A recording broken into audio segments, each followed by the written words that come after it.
Welcome to Building Your Network Marketing Business with Jim Rohn.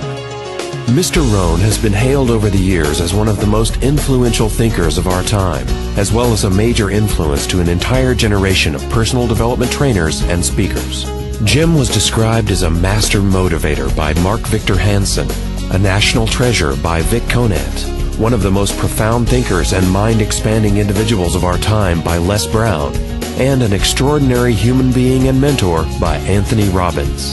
Jim Rohn shared his success philosophies and principles for over 46 years, with more than 6,000 audiences and 4 million people worldwide.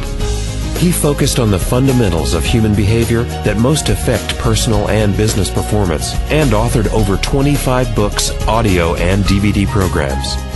Now, let the man who has influenced so many help you to invent your future.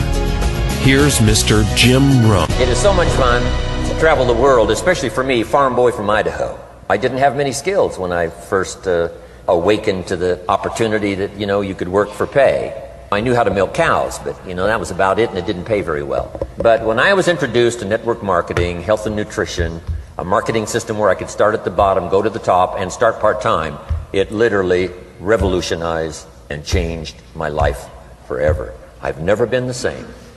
And a big share of my story now is sharing with people around the world this extraordinary opportunity. And then along with it, the philosophy that makes it work.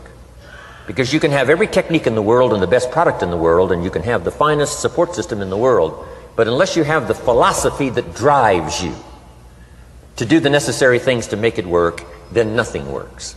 So I like to talk about all the things that made it work for me and see if that might not be valuable for someone else. So I want you to take some good notes. If you're ready to take notes, say, I'm ready. Ready. I like this crowd already. Treat me well, I might take you with me as my traveling audience. Now here's the next key on being prepared for the next century, and that is your personal philosophy. At age 25, the things that so dramatically changed my life was, number one, the discovery of a unique product that I could believe in. My mother taught nutrition, and she taught good health, so I was the beneficiary of that. It came from my grandmother. My grandfather passed it on to my mother. She taught it, passed it on to me. My father never had a major illness, lived to be 93. My mother extended her life, according to the doctor, at least 20 years.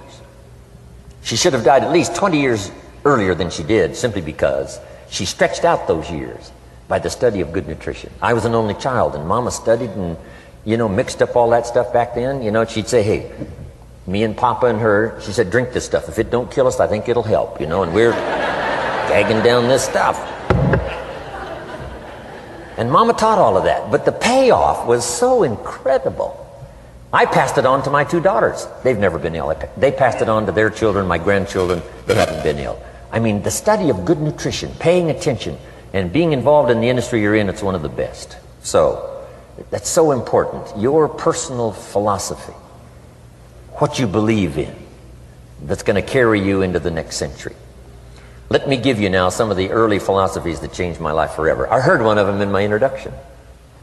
Some of these philosophies have lived with me now all of these years. I've passed them on, and people have come back around saying, Mr. Rohn, 10 years ago, 20 years ago, 30 years ago, 35 years ago, I sat in your class and sat in your seminar, and those early things that you taught, I've practiced it and I'm doing it.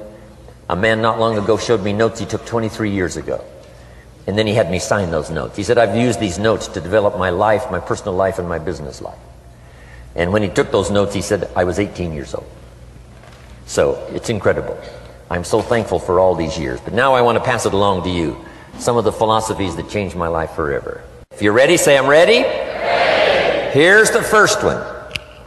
Profits are better than wages. Once I understood that, I got rich. Profits are better than wages. Nobody taught me that in high school. I went to college for a year and a half, and I never heard it. I'm 25 and broke. I'm not destitute. I'm broke. Too much month at the end of the money is broke. And I finally hear this philosophy. Profits are better than wages. Now here's the phrase that goes with it. Wages make you a living, which is fine. Profits make you a fortune, which is super fine. And you can live both fine and super fine. You've now got the mechanism and the ways and means to do that. Profits are better than wages. Guess what? I taught this in Moscow when I was teaching capitalism. You know, the communists had it all wrong. They taught that capitalism was, you know, a big company that oppresses its workers. I mean, it was absolutely ridiculous. They had mentally lost it when they came up with this ridiculous philosophy. Communism taught capital belongs to the state, not the people. And we taught all these years what? Capital belongs in the hands of the people, not the state. That's why, of course, kids should pay taxes, because they can be capitalists, and all capitalists should pay taxes. And it doesn't take much to start an enterprise that makes a profit. I teach kids how to have two bicycles, one to ride and one to rent. I mean, you know, how long does it take? How long does it take to make a profit? I mean, a little ingenuity and you're on your way. So profits are better than wages. Capitalism better than communism. Communism said people are too dumb and stupid to know what to do with capital. So you must take capital away from all the dumb, stupid people and give it to the all-wise, all-knowing state. And let the state run everything. I mean, that was communism. And they devastated every country they touched. I've been to East Germany. It's taking $1 trillion just to clean up East Germany. They've already spent $500 billion. They got $500 billion more to go. I mean, every country they touched, and I've been in all of them, they devastated them all with their devastating philosophy. We teach capital belongs in the hands of the people. That's where the ingenuity is to bring goods and services to the marketplace. And I'm going to show you later the miracle of capitalism grassroots in America, which you're involved in. But once I understood this now, it was so incredible. Profits are better than wages. Now, when I first was recruited, I'm a distributor for this little product called Abunda Vita. And here's what my mentor said, Mr. Schoaf. He said, Mr. Rohn, you can start this miracle working business part-time. You don't have to go full-time, you can start part-time. And he said, if you'll devote, to start with, let's say 10, 12, 15 hours a week, where you'll start making a profit, here's what you can now say. I'm working full-time on my job and part-time on my fortune. Because profits lead to fortune. I got so excited about that philosophy. I'm working full-time on my job, but now I'm working part-time on my fortune. I found a way not only to make a living, you won't believe this, I found a way to make a fortune. Can you imagine what that's like then to get up in the morning? To go to work on your fortune? Not to go to work to pay the rent, which is okay, but a chance to go to work to make a fortune? And I said, right now I'm working part-time on my fortune and full-time on my job, but it won't be long until I'll be working full-time on my fortune. Can you imagine what life is going to be like? Now, here was my first goal when I started, and that was part-time. I wanted to equal on my profits part-time what I was earning on my full-time job. This is called the magic of part-time. It is so thrilling for people to start working the business part-time, because now you can work on profits, and it doesn't take very long. If you'll really concentrate on those 10, 12, 15 hours a week, it won't be long if you really do it right and learn some of the skills I'm going to talk about. It won't be long until you can be earning as much part-time working on your fortune as you are full-time working on your job. I did that in less than 6 months. Now I've got an incredible invitation. I found a way part-time to work on my fortune, and I'm making as much money at that as I am on my full-time job. Would you like to hear my story? It was incredible. Now, here was my second goal, to make twice as much money part-time working on my fortune as I was working full-time on my job. And I reached that in less than a year. Making twice as much money part-time working on my fortune as I was full-time working on my job. Now I've got an incredible invitation that won't quit. I found a way, through a unique opportunity, to work part-time on my fortune And I'm now earning twice as much money as I am working full-time on my job. Would you like to hear my story? Do you imagine anybody would say, no, I don't care to hear your story? No. Everybody I said that to said, wow, yes, what are you doing? I said, I'm glad you asked. Let me tell you. Now, when I started making twice as much money part-time as full-time, here's my dilemma. I didn't want to go full-time. And why not go full-time? And the reason was because I didn't want to give up my electrifying story. Right? It was so powerful, nobody could resist the invitation to at least take a look. I didn't want to give it up. And I hung on for I don't know how long until it was, almost insane. And then finally, reluctantly, I gave up my full-time job. But now,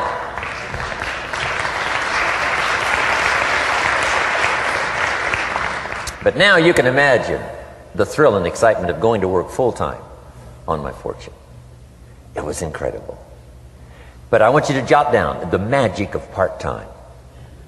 What does it take to really change a person's lifestyle? Not very much. An extra $1,000 a month, I'm telling you, will drastically change most American families' lifestyle. And that's why part-time is so valuable, because it very quickly changes a person's lifestyle. And here's what the change in lifestyle does. It's a great recruiting tool. One of the greatest recruiting attractions is the money you make part-time. Somebody said, you've been on 3 vacations this year? Says, yes, I got this little part-time thing going. Says, what's that? You bought 2 new cars, one for you and one for her? How did you do that? Said, I got this little part-time thing going. Your kids have got all these new clothes? Yes. All this stuff is happening. What is it? An extra $1,000 a month. See, $1,000 a month full-time, nobody wants to hear your story. $1,000 a month part-time that starts to change your lifestyle, everybody wants to hear your story. So the key is part-time. The magic and the attraction of part-time gives you a classic invitation for somebody to listen to what you're doing that's changing your life. And it's not just necessarily the money that changes your life. It's what you do with the money. It's the change of lifestyle. So part-time helps to change lifestyle, which gives you a classic invitation to look at what you're doing. That's how I started in network marketing, age 25. Wow, these philosophies changed my life. I wish I would have learned them in high school. In high school, if they would have offered Wealth 1, Wealth 2, I'd have taken both classes. I wouldn't have waited until I was 25 and broke. Here's the next one. Philosophy that helped change my life. It's not what happens that determines your life future. It's not what happens that determines your life future. It's what you do about what happens. All of us are in like a little sailboat. And it's not the blowing of the wind that determines your destination. It's the set of the sail. So jot this phrase down. It's one of the best to understand. Kids need to understand it. The same wind blows on us all. The same wind blows on us all. The wind of disaster, the wind of opportunity, the wind of change. The wind when it's upside down, the wind when it's favorable and unfavorable. The same wind blows on us all. The economic wind, the social wind, the political wind. The same wind blows on everybody. The difference in where you arrive in 1 year, 3 years, 5 years, the difference in arrival is not the blowing of the wind, but the set of the sail. And that's what learning is all about, to set a better sail this year than last year. To set a better sail. The first 6 years of my economic life, I wound up broke. Second 6 years, I wound up rich. You say, well, the Democrats must have finally gotten power. No. No. No. It was not a political change.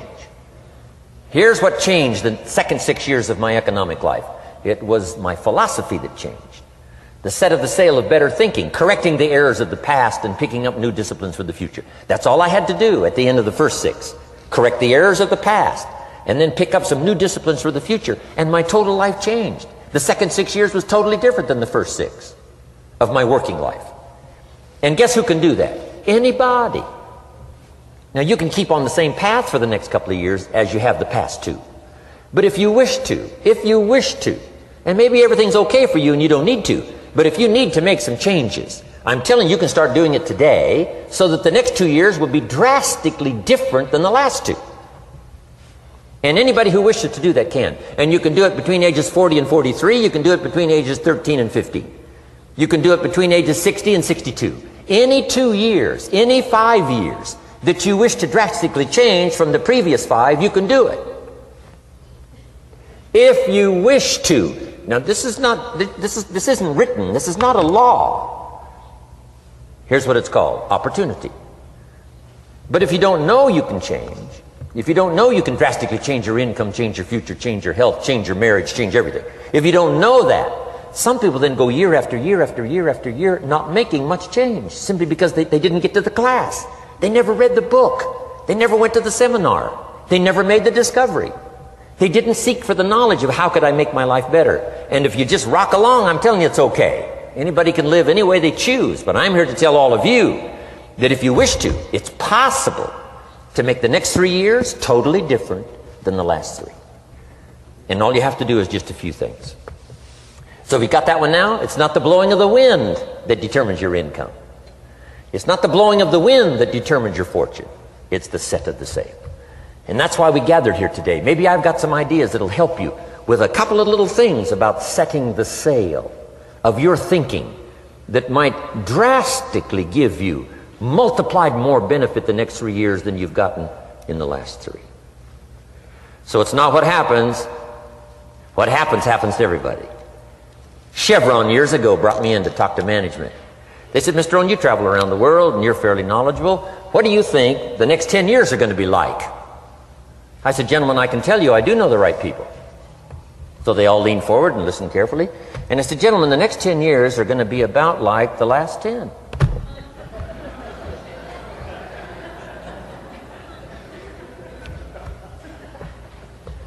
The next season after fall is, well, I promise you that's not going to change. After day comes night. I promise you that's not going to change. Here's how the last 6,000 years reads. If you want to make a note of Jim Rohn's vision of history the last 6,000 years, here's how it reads. Opportunity mixed with difficulty. And if we're around another 6,000 years, it's going to read like that looks like for the next 6,000 years. Opportunity mixed with difficulty. Now, sometimes there seems to be more opportunity than difficulty, and then sometimes there seems to be more difficulty than opportunity, but the mix isn't going to change. After expansion comes recession. But after recession comes expansion. Not to think so, see, is naive. And once you've got just a little of this stuff settled, then you know exactly what to do. You know exactly what to anticipate, so you can be ready. Now, here's the next one, and I heard it in my invitation. Here's what it says. For things to change, you have to change. I was hoping the government would change, and taxes would change, and economics would change, and my boss would change and be more generous. I wished for everything to change, and my teacher said, no, Mr. Rohn, for things to change for you, you have to change. Don't wish it was easier, wish you were better. Once I understood this, this altered the course of my life. Don't wish it was easier. Wish you were better. And here's the big one. Don't wish for less problems. Wish for more skills. You don't need less problems. You simply need more skills. Don't wish for less challenge. Wish for more wisdom. Accept the challenge, because you can't grow without a challenge. You can't get rich without a challenge. You can't fly without gravity. You have to understand the challenge. But that's the key, is to now develop wisdom to overcome the challenge. Don't wish for less challenge, but more wisdom. And then here's one more philosophy that helped change my life forever. You can do the most remarkable things no matter what happens. Humans can do the most remarkable things no matter what happens. Philosophies that changed my life. Here's one of the big philosophies I learned in network marketing. It's called the law of averages. If you do something often enough, a ratio will appear. Key phrase, if you do something often enough, a ratio will appear. It's amazing. It's uncanny. In baseball, we call it batting average. If you talk to 10 people, one says yes. Now the ratio has begun. 1 out of 10. Talk to 10, get 1. Here's something interesting about the law of averages. Once it starts, it tends to continue. This is colossal information. Once a ratio starts, it tends to continue. If you talk to 10 and get 1, sure enough, chances are excellent if you talk to 10 more, you'll get another one. Talk to 10 more, you'll get another one. Now you can compete.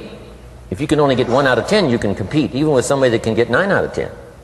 If you've been here a long time, you can get 9 out of 10. I just joined, I can only get 1 out of 10. If we have a 30-day contest, I will beat you. Say, well, how could you beat me? Here's why. During that 30 days, you talk to 10 and get 9. I talk to 100 and get 10. I beat you. Isn't that clever? This is clever stuff. And I do it for 2 reasons. I sincerely wish to win. But I do it for another very sincere reason. I wish for you to lose. And that's noble on my part. Here's why it's noble. You learn more by losing than you do by winning. So I wish to give you that experience. Now here's how I do it once I understand the law of averages. When I'm new, I make up in numbers what I lack in skill. I make up in numbers what I lack in skill. Now who can do that? Anybody that's ambitious. Anybody with a little ingenuity. Anybody. Doesn't matter. Now here's one more. The law of averages can be increased. You get 1 out of 10, talk to 10, get another one. Talk to 10, get another one. The 4th time you talk to 10, you get 2. Why would the 4th time you talk to 10, you get 2 instead of 1? You're getting better. You're getting better. And who can get better? Anybody. Talk to 10, get 2. Talk to 10, get 2. Finally, talk to 10, get 3. I finally got up to about 3. Now, it takes more than a genius to go past like 3 or 4. But 3 will do. If you bat 300 in baseball, they pay you $4 million a year. Which means you're out 7 times out of 10. 7 times out of 10, out. Make $4 million a year. Are you ready for that? So, this works so well now in your business. Just jot the phrase down. You don't have to bat 1,000. You don't have to bat 1,000 to make big money. 1 out of 10 is fine. 2 out of 10 is terrific. 3 out of 10 is fabulous. Some particular incredible genius might get 4 out of 10. But 3 out of 10 is sufficient to make you rich beyond your wildest imagination. This is how I went after my friends, neighbors, and relatives when I first started recruiting.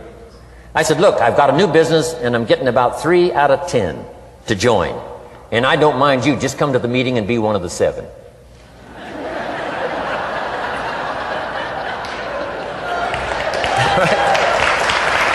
Doesn't matter.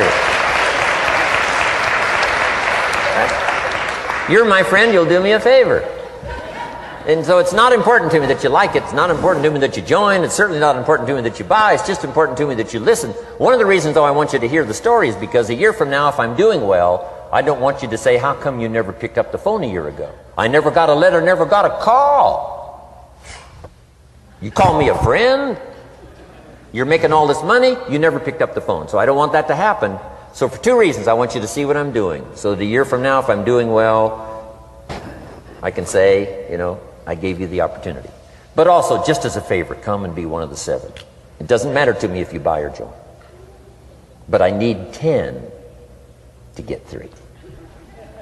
And if you're one of the 3, wonderful. If you're not, wonderful. It doesn't. It might matter to you. It might matter to you, but it doesn't matter to me. Now, it matters to me because we're friends, but it doesn't matter in terms of my averages. So if you decide to get rich, just learn the law of averages. You're off and running. Now, here's the second law that changed my life forever in network marketing.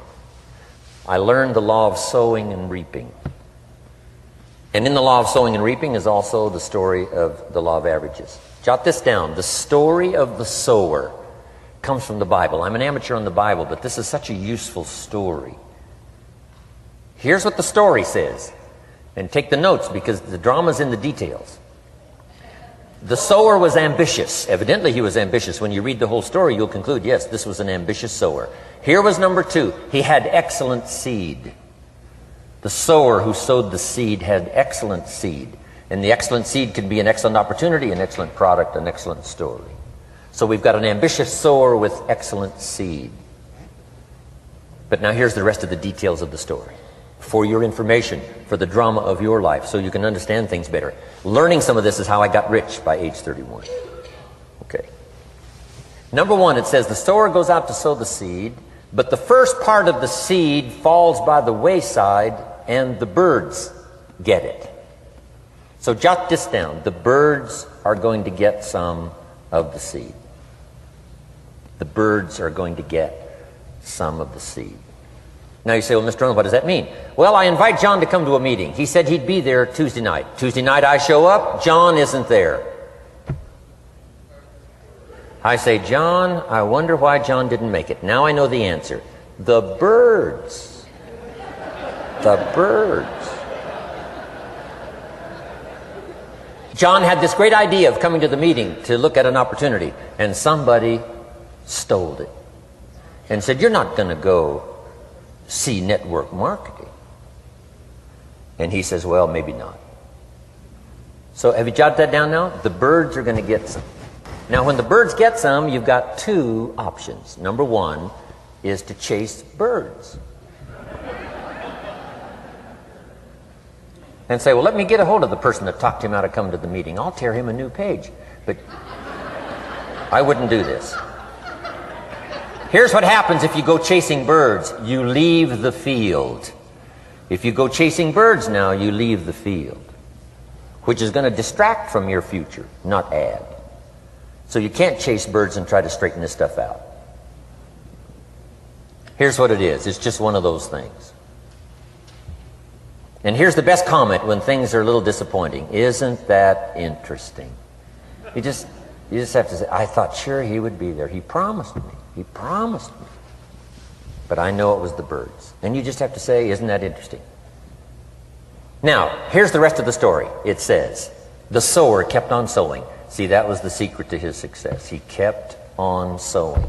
And if you keep sowing, you can sow more than the birds can get because there aren't enough birds. If you keep sowing, there are some birds, but there's not enough. Because the law of averages will work for you. My mentor taught me, he said, you know, Mr. Rohn, there's only 9 or 10 real nasty, miserable people in the whole world. Now, he says they move around a lot, you know, and you're liable to... You'll bump into one once in a while.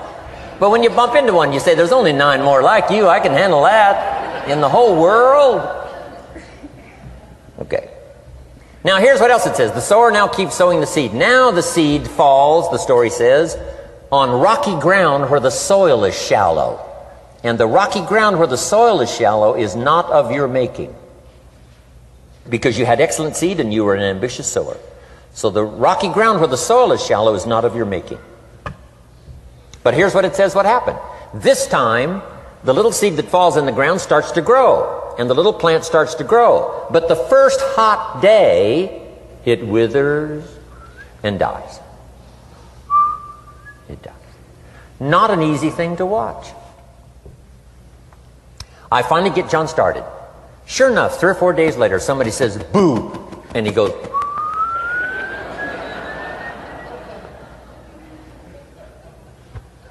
He's gone. Doesn't show up at the second meeting. And I say, I thought sure John would last a week. What happened? Jot this down. The hot weather is going to get some. And this is not of your making. Here's what you must say when that happens. Isn't that interesting? Wow. What can you do? The answer is nothing.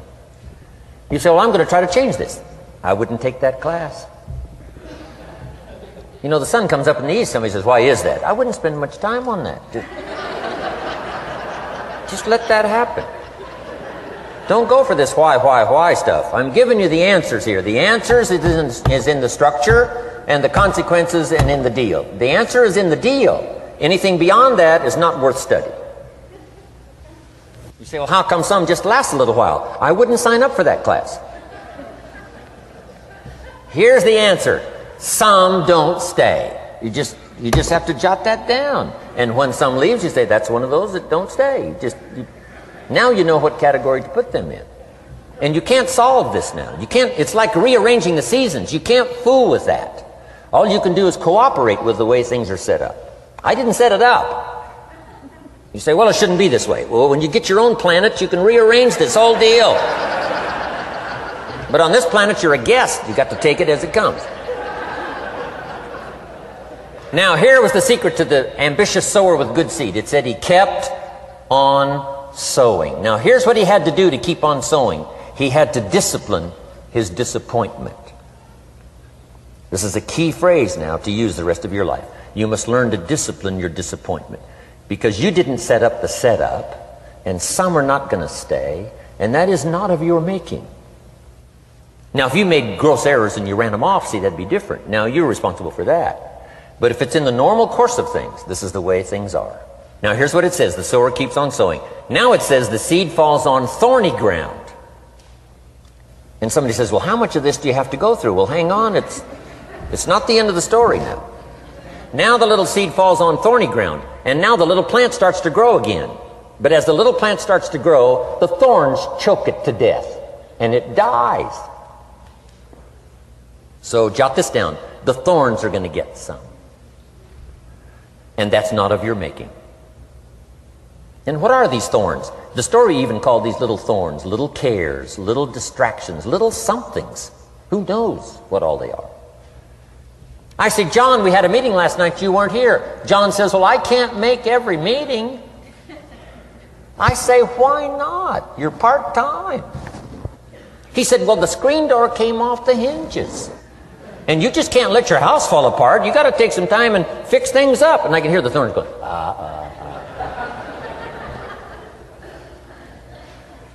He says some extra trash had piled up in the garage. You can't let mountains of trash take over. You got to keep your trash hauled out. People who let little things cheat them out of big opportunities. People who let little things cheat them out of big opportunities. And you feel almost helpless. What could I do about that? And that's nothing. And you say, well, why is this? I'm asking you not to sign up for that class. Don't sign up for these why is this class. It's just the way it is. Like winter following fall and spring following winter. So if you got that, the thorns are going to get some. But now here's the good news. Let's read the rest of the story now quickly. The sower now what? Keeps on sowing the seed, keeps on sharing the story, keeps on giving an invitation. Yes, the invitation can be more powerful for me as it was 1 year later than it was the first month. Because now I'm saying I'm making twice as much money part-time as I'm making on my full-time job. Yes, the story can be more powerful, but the law of average is still going to work. But now here's what the story said. Finally, the seed falls on good ground. Finally, the seed falls on good ground. Now, put this in parentheses. It always will, if you keep sowing. If you share a good idea long enough, it will fall on good people. But now here's the rest of that story. Some of the good ground did 30%. And some of the good ground did 60%. And some of the good ground did 100%. You say, well, why the difference in numbers? I wouldn't sign up for that class. Go on. Have I said that often enough now? Don't register for that class. It's just the way it is. Now, I tried to get the 30s to do 60. Found out it was more than I could handle. I used to say, I'll make them successful if it kills me. I almost died. No, you can't do that. Here's what you do. Let the 30s do 30 to the best of their ability and keep doing 30. because that's how they build their lifestyle and get what they want out of life. And let the 60s do 60, and let the 100s do 100s. Now, how can you get some to do 100%? You got to go through all these experiences, and you got to talk to all these people. Let me quickly give you now a list of the skills that changed my life forever. Developing a new philosophy that I could do it in my network marketing experience now led me to developing new skills. Right, I knew how to milk cows, but didn't pay well. Here's the first skill I learned that changed my life: getting a customer, making a sale. And of course, sales for you is easy, right? Because it's not technical, right? The technical is all taken care of. You simply represent your product. If you share a unique product, talk about its merits, persuade someone that it's the best, they agree to buy, that's the simple art of sales. But in your business, here's what it's more like: sharing. Because using the product yourself, gathering some testimonials, you simply share that. So we're not talking like high-powered spacecraft technical skills here. It's simply sharing something you've discovered with someone else and doing it well enough to where they agree they would like to participate. Now here's what happened when I learned sales. It multiplied my income by 5. Now it didn't take that much because I wasn't doing that well in farm country, but it did multiply my income by 5. Sales, getting customers, laying that incredible foundation for an entrepreneurial career. So now I've got 2 skills: milking cows and making sales. Here's the next one I learned that changed me forever, and that's recruiting, introducing the business opportunity to new people, learning how to give a good invitation, learning how to give 2 kinds of presentation, formal and informal. And the third part of recruiting, of course, is following up. Once you start a new life, now you got to take care of it, like a new mother would take care of her baby. You don't start a new life and abandon it. You start a new life and nourish it like a mother and protect it like a father. You got to be both mother and father to a new person. Nourishment, ideas like a mother. Protection, help defend your new life against the encroachment of outside voices that would try to talk them out of it. So you got to be mother and father in this art of recruiting. We call it being a sponsor. And being a sponsor is like being a bridge, helping somebody from darkness to light, from skeptic to faith, from not knowing to knowing, from no confidence in themselves to starting to gain confidence. You're the bridge that helps people from the shadows to the sunlight. It's one of the most exciting positions to occupy in all of network marketing industry, is the bridge, helping people crossing the bridge out from discouragement into recognition.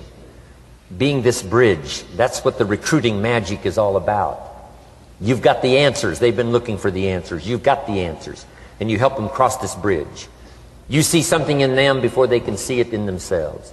You assure them that it's possible to be more than they are, therefore they can earn more than they've got, have more than they possess. This is one of the great arts in the world. And here's what's exciting about this art. It pays big money. Because now you operate a unique philosophy taught first in the Bible. John Kennedy taught it in his inaugural speech. Zig Ziglar's got one of the best ways to put it. And that's the secret to wealth. The secret to wealth and fortune. First taught in the Bible.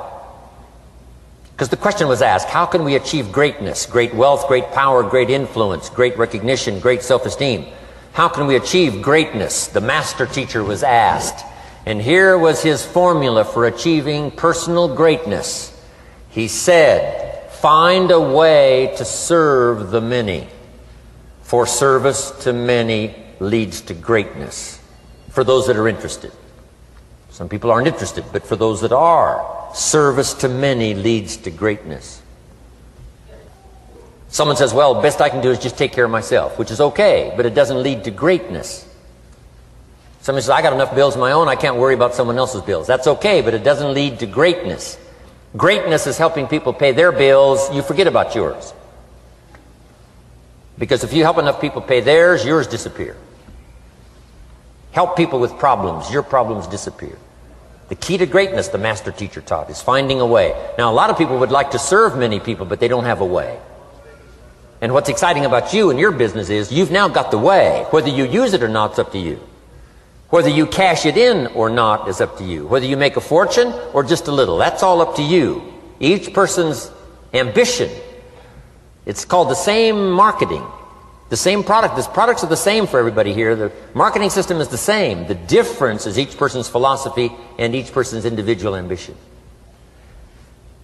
But whatever your ambitions are, now you've got the ways and means. And here's what you've got the ways and means to do. Serve as many people as you would like. Now here's what's exciting about recruiting. With what you're involved in here, you can directly and indirectly affect the lives of dozens of people. Some of you are going to directly and indirectly affect the lives of hundreds of people. And some of you, if you wish, can directly and indirectly affect the lives of thousands of people. And the pay is accordingly. If you affect a few, you earn that pay. If you affect the many, you earn that pay. But the secret is found in the Bible. Service to many leads to greatness. Now, John Kennedy said it in his inaugural speech. Here's what he said: don't ask. Don't we wish that was the current political philosophy?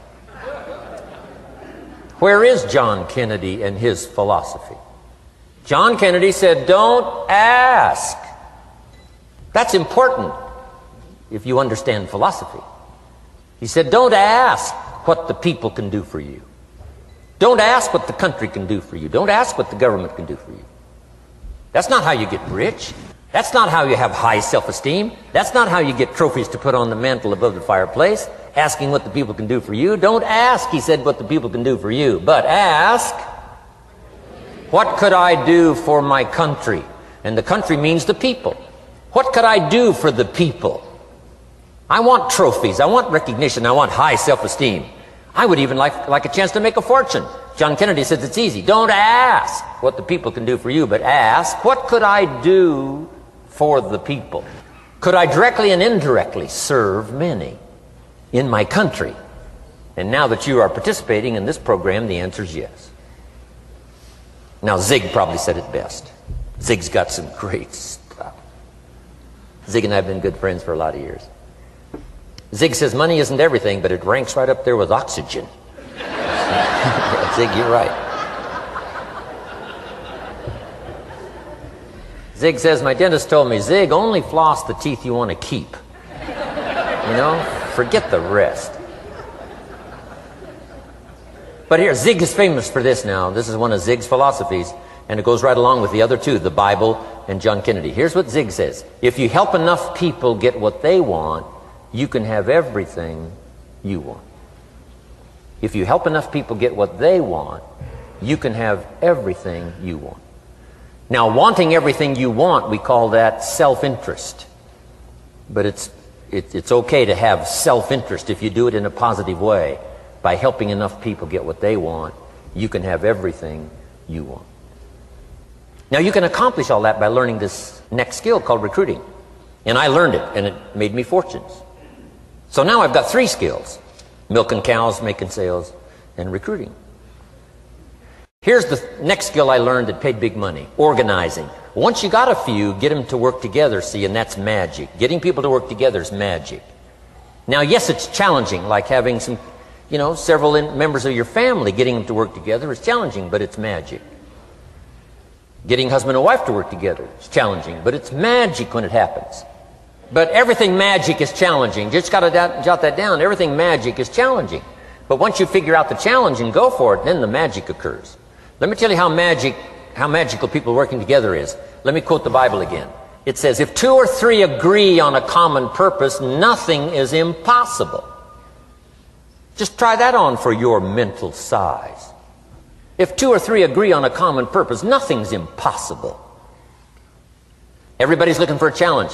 Here's what I teach, especially the kids. Here's the best challenge in the world. Let's go do it. Not you go do it.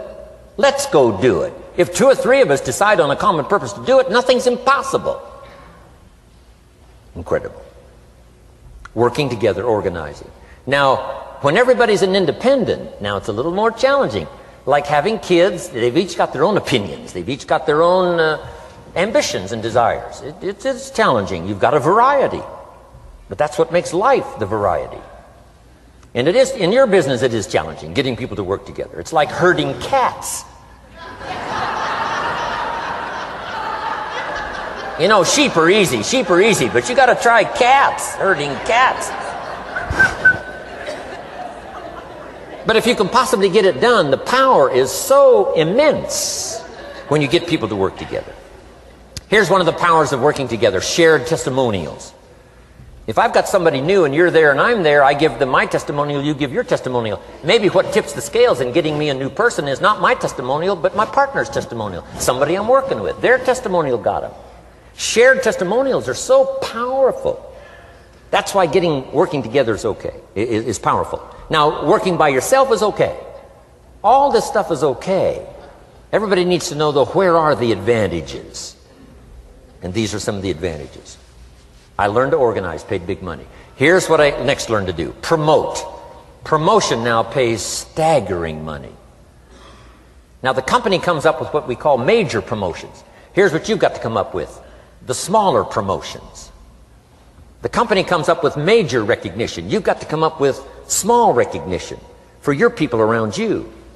The top 5. The company's got top 5. You've got your own top 5 in maybe 2 or 3 categories: top 5, top 5, top 5. And those little recognitions, to reach certain levels in the company, you have to take major steps. But for you, recognition, let them take small steps. Here's one of the secrets of your kind of business: rewarding people for small steps of progress. Rewarding people. Sometimes it's just recognition, handshake, pat on the back: Mary, you're doing a fabulous job. And you figure out what those recognitions are. Small steps of progress. Guess what promotion pays, if you learn it well? Big money. Getting people to do something they wouldn't ordinarily do by themselves. People will do some unique things by themselves, but if you can figure out a way to say, Mary, if you do this and this, she says, well, I'll go for it. Now, she wouldn't have thought of that on her own. Here's what works magic. It's better than money. Money's a bit unimportant. Here's what's important: ingenuity. The best place to wake up your ingenuity is what you're doing right now. Representing a unique product and getting customers, recruiting distributors, and promoting and all this stuff. Ingenuity. Figuring out a way. If it doesn't work this way, we'll work another way. I used my ingenuity, made a fortune. My ingenuity worked on doing all these campaigns: the spring campaign and the summer campaign and the winter campaign. This week we're going to recruit school teachers. How many of you got? How many of you got? This is school teacher week. School teacher month. I'd pick out a little category and say, let's go for it. And it doesn't matter what it is. Just dream up something so that somebody's got a little more objective to go for than just their own. Key phrase: we all need to belong to something bigger than ourselves. Because we furnish inspiration for what's bigger, and the bigger furnishes inspiration for us. I learned promotion and it paid big money. Here's next I learned: communication. How to conduct a meeting. I learned identification, logic and reason, attack and confess, solution. Simple deals on communication. Wasn't easy for me at first. I stood up to give my first presentation, my mind sat back down. Right? Y'all been through that? Opened my mouth, nothing came out for a while. But here's what I did. I did it again. Just jot that phrase down. I did it again. That's the secret to how I got here. 35, 40 years later, it's how I got here. I did it once, it was uncomfortable. That first presentation was so lousy, if I hadn't have been doing it, I'd have gone home. It was not that good. But here's the secret to how I got here. I did it again, and then I did it again, and then I did it again, and I did it again. I remember when I first decided to be a little more animated, right? And walk out away from the podium, right? Get out from just behind the podium. So I got out there, and then I thought, how do you get back? Whoa, I'm stranded out here. Remember those times? Doing something for the first time? But you learn quickly in your business, right? In your business, the guy stands up to give his first testimonial, and he's so nervous he forgets his own name, right? And 30 days later, he wants to give a 3-hour testimonial, right? You hardly get him off the stage. So, learn communication. How to affect other people with words. That's the greatest art in the world to learn. How to affect other people with words. Key phrase: don't be lazy in language.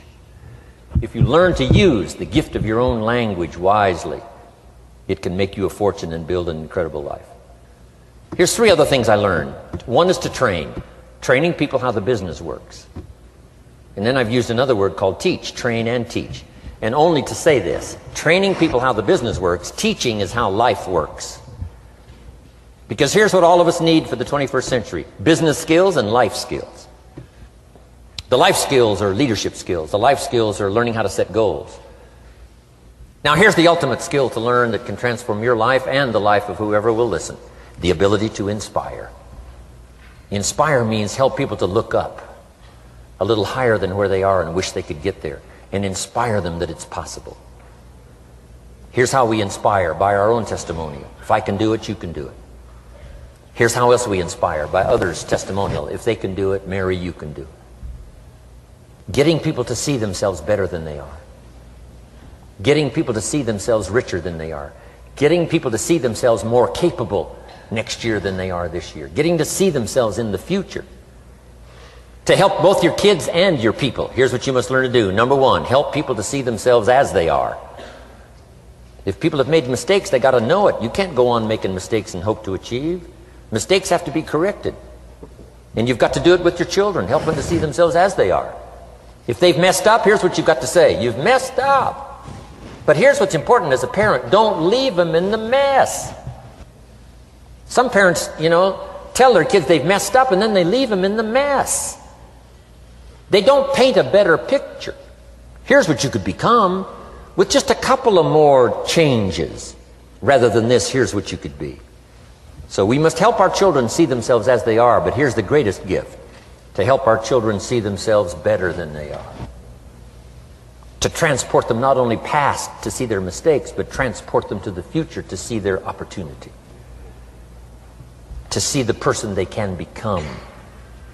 My mentor had that greatest gift to help me to see myself better than I was. At first it was difficult to see. Then I started to believe, and that's how I got here today. He said, one of these days, Mr. Rohn, you'll walk into a room full of people, and you will hear some of them say, that's him, that's the famous man. I said, well, that could never happen to me. He said, trust me. If you keep working hard on the disciplines like you're doing right now, that'll happen. You'll walk into a room full of people, and you'll hear one say, that's him, that's the famous man. He saw it, and he tried to get me to see it. And now finally it's happened. I think when I walked in here today, I think I heard someone say, that's him, that's the famous man. It happened for me.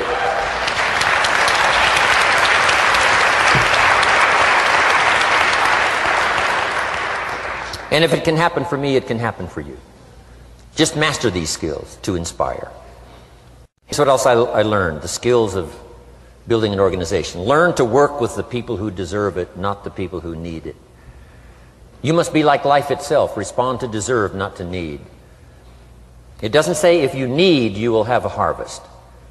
It doesn't say if you need a harvest, you'll have a harvest. It's not what it says. It says if you plant, chances are good you'll have a harvest. If you plant, you will reap. Not if you need, you will reap. So we must be like life itself. Respond to the people who deserve it by planting, by taking the first step. Even God himself says, if you move toward me, I'll move toward you. That's the condition. You move toward me, I'll move toward you, says the Almighty. Now he could also say, you don't move, I don't move. You say, well, that's arbitrary. Well, when you're God, you can set it up that way. Now, learn to work with the people who deserve it, not the people who need it. Now, here's what's the next step. Teach people how to deserve your time. Teach people how to deserve your attention. Teach people how to deserve a phone call. Say, Mary, you just take this one step and I take 2 steps. You take 2 steps, I take 5 steps. You don't step, I don't step. But this isn't hard now. You step, I step. You respond, I respond.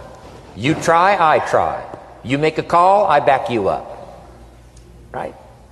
Learn to teach people how to deserve your time and your attention. Next, I learned to work by group more than individual. Here's why. 80% of the people do 20% of the business. So 20% of the people you can work with individual. 80% you have to work with by group. But group is very powerful, less confrontational.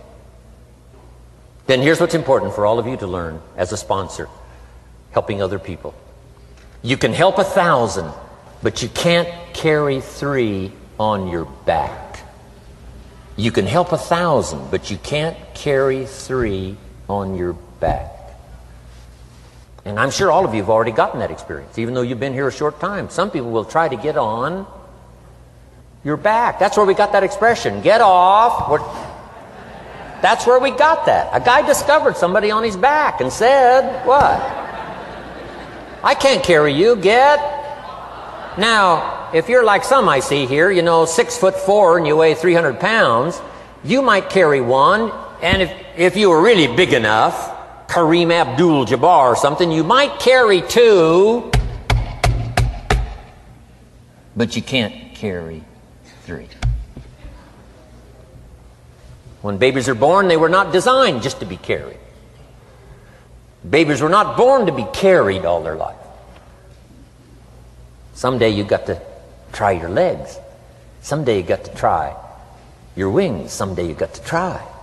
Even if you fall down, you got to try, because you can't just crawl around all your life. You can't be carried all your life. So as quickly as possible, you can help 1,000, but you can't carry 3. Next, don't expect the pear tree to bear apples. I used to try to change everything. You can hang apples on a pear tree. I'm telling you, it won't help. You can put up a sign, this is an apple tree. Sure enough, come the season, pears. Here's what I learned. You cannot change people, but they can change themselves. You cannot change people, but they can change themselves. Incredible. Capital in your business isn't what matters. Okay, it's not the money that buys you a future. It's your skills that buy you a future. Money and no skills, and I'm telling you, you're still poor. Money and no ambition, where are you? Money and no courage, you're broke. A little bit of money and a whole lot of courage. That's all we need. I'm looking for people when I'm recruiting back in those days, and the money didn't matter. What mattered to me was somebody's willingness, somebody's ingenuity, somebody's willingness to try. Right? If they had $1 to invest, that was plenty for me. $1 and some ambition, and I can show you how to get rich, and it'll be one of the classic stories of the company. I go to recruit somebody, they say, I don't have any money. See, I've been looking for you for 6 months. Let me show you how to do it without any money. Because here's the rules of capitalism. Jot this down. You can either buy and sell, or if you're in certain circumstances, you can sell and buy. If you've got ambition. Now, if you haven't got ambition, we can't cure that, and money won't cure lack of ambition. But if you've got $1 and some ambition, I'll show you how to get rich. And even if you don't have $1, I'll show you how to get rich, because you can sell and buy. Somebody says, as soon as the product arrives, I'll sell it. Then you don't understand. You don't understand the magic of fortune if you say, I have to wait till it gets here to sell it.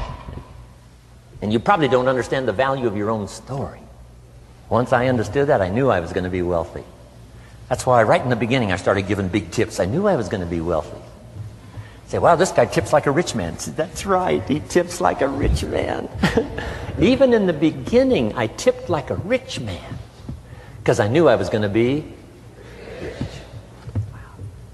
Isn't this fun? Yes. Jot these phrases down as I close. Number 1, the greatest value in life is not a bank account. The greatest value in life is not a car, a home to live in. The greatest value in life is this. Make a note. Living a good life. In the midst of all of our achieving and recruiting and building and growing, helping other people, being a part of society and the country and the world, being all of this stuff, here's what you must figure out all of your life: how to continually live a good life. So let me give you my short list. I'll cover the long list the next time I see you. Here's the short list on a good life. Number 1, productivity. If you don't produce, you won't be happy. Here's number 2, good friends. The greatest support system in the world is good friends. You got to work on that. Don't be careless here. Friends are those wonderful people who know all about you and still like you. Here's next, spirituality. I'm not asking you to be a believer. I am, a believer that humans are more than an advanced form of the animal kingdom. I'm a believer that we're a special creation. I don't ask you to be a believer, but here's what I do ask. If you are a believer, here's what you must do. Study, practice, and teach. Whatever's valuable to you, study, practice, and teach. Repeat it after me now, again. Study, practice, and teach. Here's why. It builds the foundation that builds the country, that builds the nation, that helps us to compete among the nations of the world in the 21st century. And this is one of those subjects, to study, practice, and teach. Next, my parents taught, don't miss anything. Don't miss the game. Don't miss the performance. Don't miss the show, the movie. Don't miss the words. We're all inspired by the words. Elton John says she lived her life like a candle in the wind, never knowing who to cling to when the rain set in. You can't miss those lyrics. You can't miss the music. You can't miss the song that nourish the soul. You can't describe how brief and fragile life is much better than that. George Harrison, one of the Beatles, sings, "If not for you, the winter would hold no spring. Couldn't hear a robin sing. I just wouldn't have a clue if not for you." Wow. You got to remember the words that reflect the experience. Barbra Streisand sings, "It used to be so natural to talk about forever, but used to be's don't count anymore. They just lay on the floor till we sweep them away. You don't sing me love songs, you don't say you need me, and you don't bring me flowers anymore."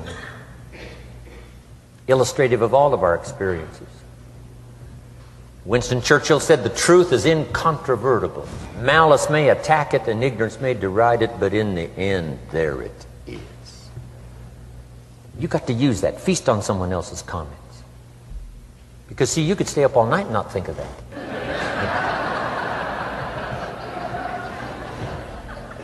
I'm asking you to do your research. I'm asking you, don't miss anything. Don't miss the play.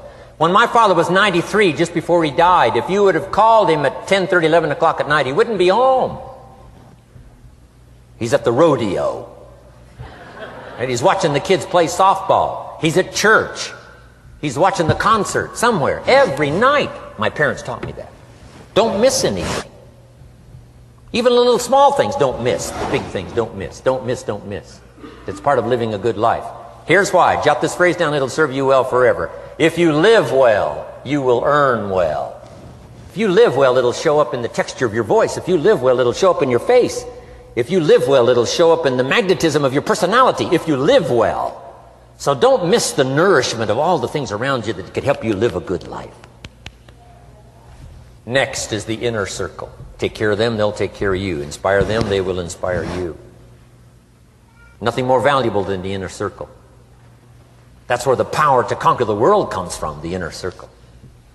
If a father walks out of the house and he can still all day long feel his daughter's kiss on his face, he's a powerful man.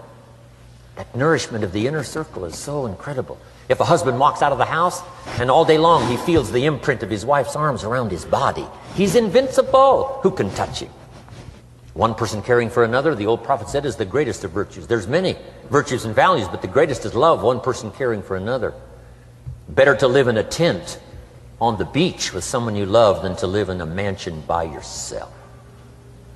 People caring for people. And especially that inner circle where the power is so magnificent that if you draw from it, if you nourish it, and then it nourishes you. Now here's my last comment. Ask for God's help. We could all use a little help. But my whole seminar was what you can do. A man took a rock pile, turned it into a fabulous garden. Somebody came and saw it and said, "You know, you and the good Lord have this fabulous garden here." The gardener said, "I understand your point, but you should have seen it a few years ago when God had it all by himself." So we do play a part. So make this the last note now. We have a chance as human beings to participate in the miracle process. We have a chance as human beings to participate in the miracle process. And you can go do that every day as often as you wish. Changing somebody's life. Rescuing somebody from oblivion. Building an organization second to none so that your name will appear in many people's testimonial.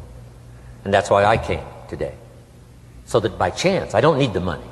It's not why I'm here. I take the money, but I don't need the money. But here's why I'm here.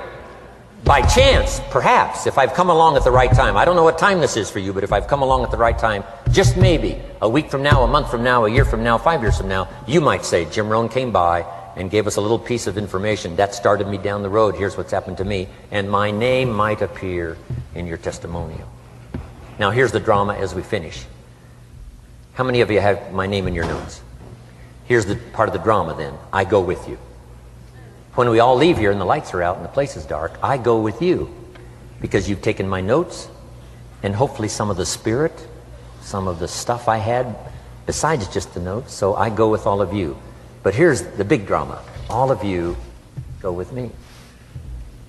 See, that's so unbelievable. So as I leave here, I promise not to leave you behind. I will take you with me in my thoughts and in my heart. God bless.